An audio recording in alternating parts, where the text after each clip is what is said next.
Assalamualaikum warahmatullahi wabarakatuh. Selamat pagi semuanya. Oke, sebelum kita memulai pembelajaran,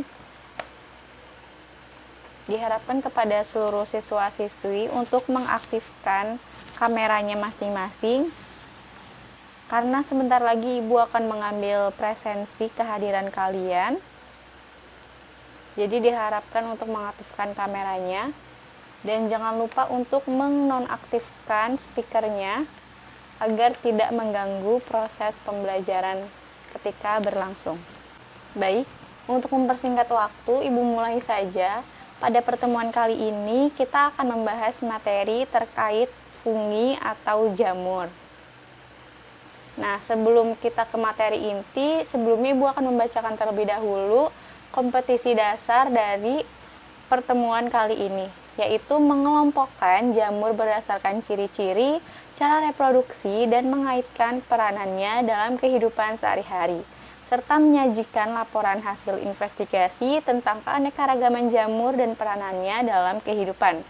Adapun tujuan pembelajaran kita kali ini yaitu siswa-siswi diharapkan mampu untuk menjelaskan ciri umum dari divisi dalam dunia jamur, kemudian mampu mengumpulkan data contoh peranan jamur bagi manusia, menggambarkan struktur tubuh jamur dari berbagai golongan, menjelaskan cara-cara perkembangbiakan yang ditemukan pada berbagai golongan jamur, membedakan spora vegetatif dan generatif berbagai golongan jamur, kemudian mampu membuat laporan tertulis hasil pengamatan jenis-jenis jamur di lingkungan sekitar, dan peserta didik mampu membandingkan jamur dengan tumbuhan tingkat tinggi. Berikut merupakan peta konsep dari pembelajaran yang akan kita laksanakan, yaitu kita akan membahas terkait ciri umum, kemudian ada struktur tubuh, klasifikasi dari jamur, kemudian simbiosis, cara hidup, cara reproduksi, dan juga peranannya. Oke, langsung saja kita mulai. Adapun ciri umum dari jamur atau fungi, yang pertama yaitu mempunyai dinding sel, kemudian kebanyakannya itu tidak bergerak, kemudian tidak mempunyai klorofil, serta tidak mampu melakukan proses fotosintesis atau menghasilkan bahan organik dari karbon dioksida dan air. Pada gambar sebelah kanan terlihat bahwa terdapat struktur tubuh dari jamur, yaitu terdiri dari lamela, kemudian ada cincin jamur di bagian bawah tudung, ada hifa, ada inti sel, septa, dan juga miselium. Selanjutnya itu ada sifat hidup jamur. Nah, sifat hidup jamur itu terbagi menjadi 3, yaitu ada yang saprofit, parafit, dan juga simbiosis. Nah, saprofit ini merupakan organisme yang hidupnya ini berasal dari benda-benda atau bahan-bahan organik yang telah mati. Saprofit ini tuh menghancurkan sisa-sisa bahan tumbuhan dan hewan yang kompleks menjadi bahan yang lebih sederhana. Kemudian kalau untuk parafit sendiri merupakan fungi parasit yang menyerap bahan organik dari organisme yang masih hidup yang disebut dengan inang. Nah, fungi macam ini itu bersifat parasit obligat, yaitu parasit sebenarnya, dan parasit fakultatif, yaitu organisme yang mula-mula bersifat parasit kemudian membunuh inangnya. Kemudian selanjutnya hidup pada inangnya ini akan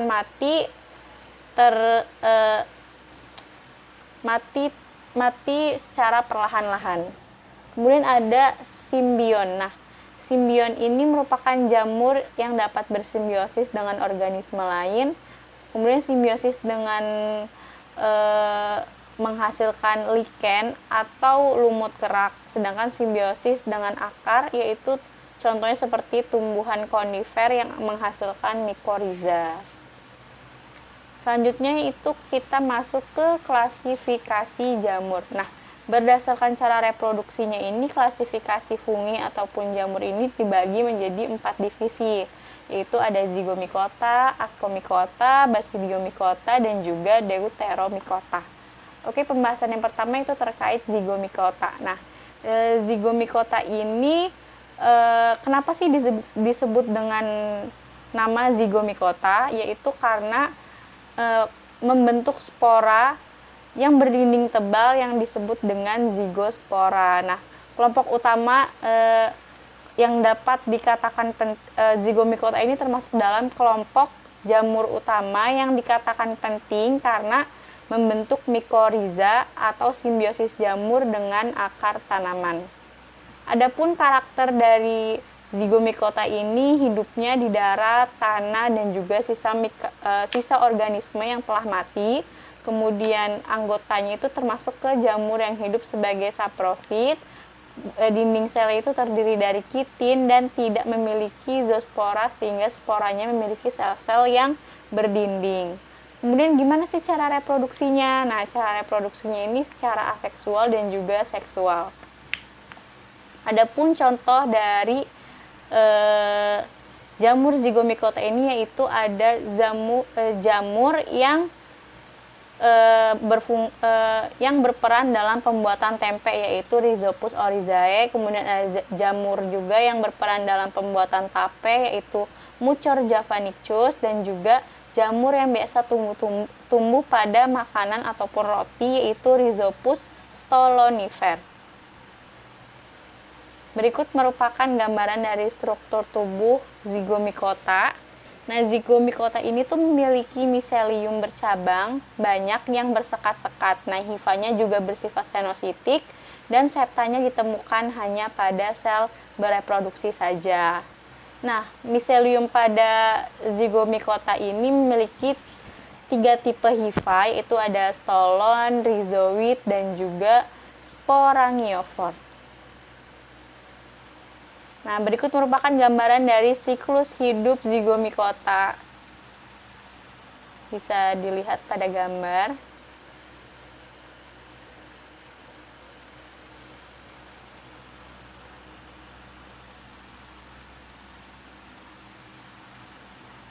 Nah, selanjutnya kita masuk ke divisi kedua yaitu Ascomycota. Nah, disebut Ascomycota ini karena Ascomycota merupakan jamur yang berkembang biak dengan membentuk spora di dalam sel yang disebut dengan ascus. Adapun karakteristik dari divisi ini yaitu pembiakan seksual dengan menghabiskan spora yang disebut dengan ascospora, yaitu spora seksual yang dihasilkan dalam suatu struktur khusus yang disebut dengan ascus, seperti yang tadi Ibu sebutkan. Kemudian cara bereproduksinya itu secara aseksual dengan menghasilkan konidia dan hifanya bersepta. Nah, kelompok ini juga meliputi ragi dan bermacam-macam kapang, bahkan beberapa cendawan. Adapun contoh spesiesnya itu ada Penicillium. Nah, spesies ini juga dikenal sebagai penghasil bahan antibiotik penisilin. Nah, berikut merupakan gambaran dari siklus hidup Ascomycota.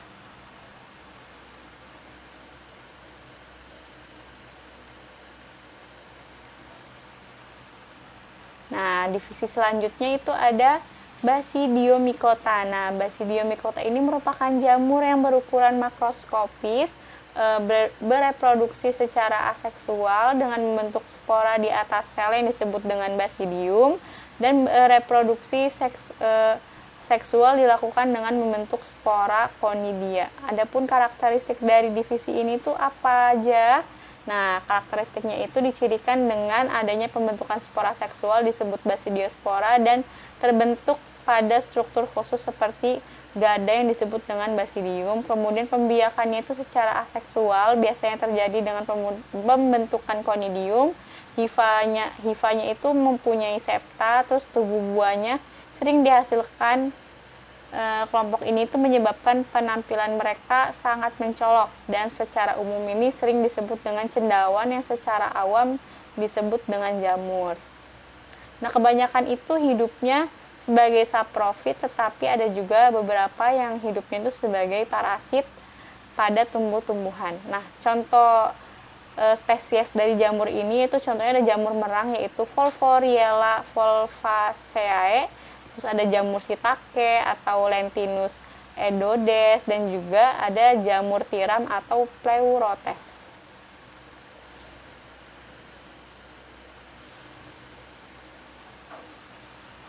Nah, beberapa anggota dari Basidium mycota ini juga ada yang mengandung racun yang cukup mematikan. Contohnya itu yang menyebabkan kematian pada tanaman ladang, yaitu spesies Auricularia polytricha atau jamur kuping, kemudian Volvariella volvaceae jamur merang, dan juga Puccinia graminis. Nah, berikut merupakan struktur tubuh dari Basidium mycota. Dapat terlihat pada gambar, yaitu memiliki hipa, septa, inti septa, dan juga miselium.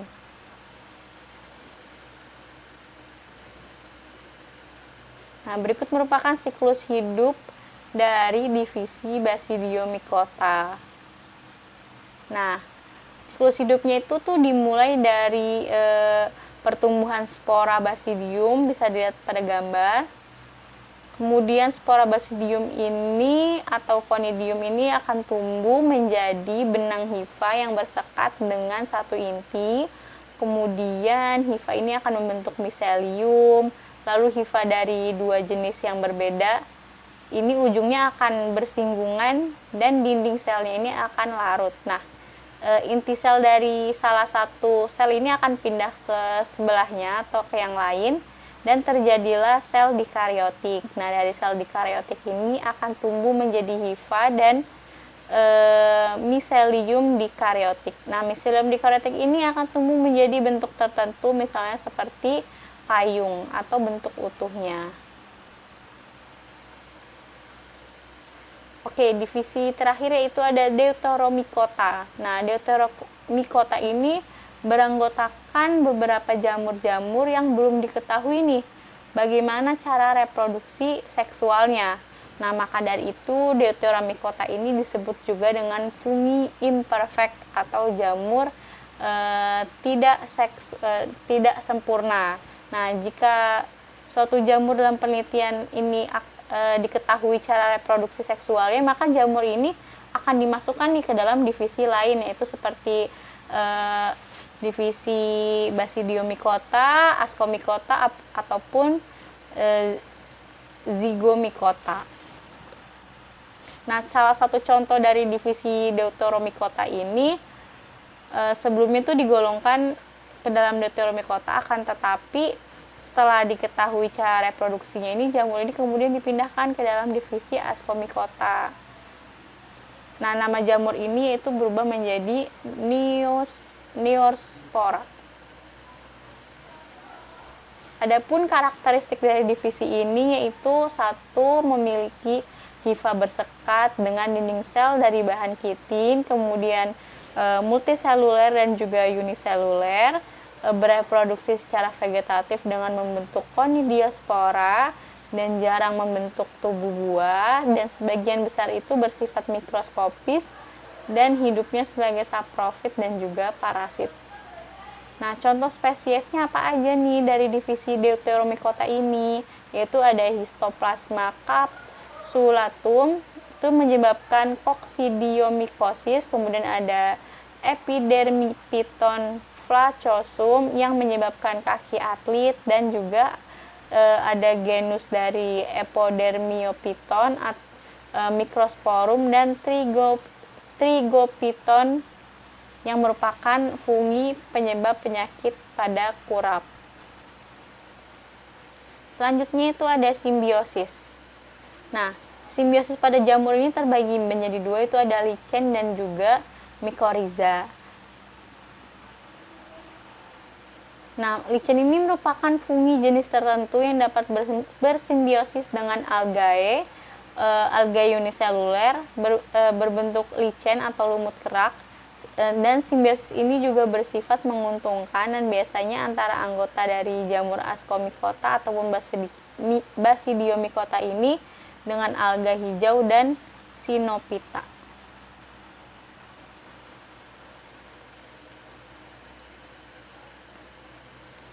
Nah, berdasarkan bentuk talusnya ini, lichen ini atau lumut kerak ini dibedakan menjadi tiga nih. Ada talus crustose, terus ada talus fructicosa, dan juga Thallus foliose.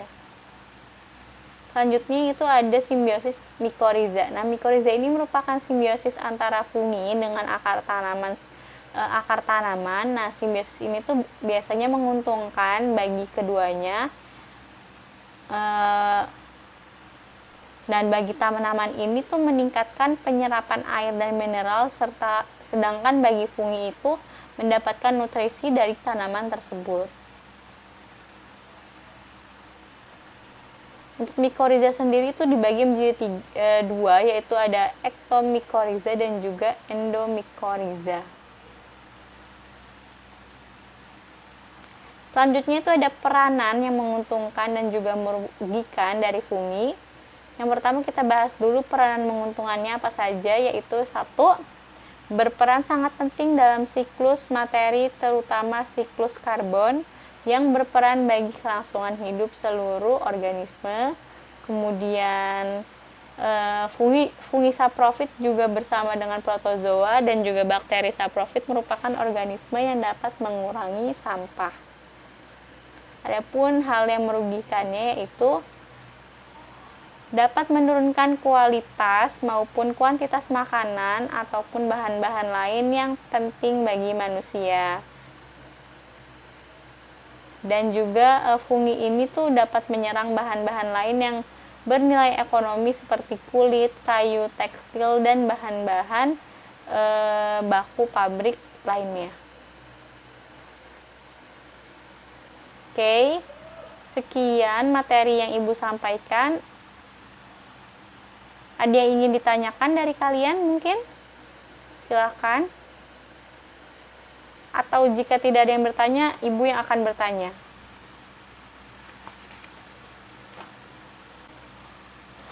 Oke, mungkin sudah cukup untuk materi pada pertemuan kali ini.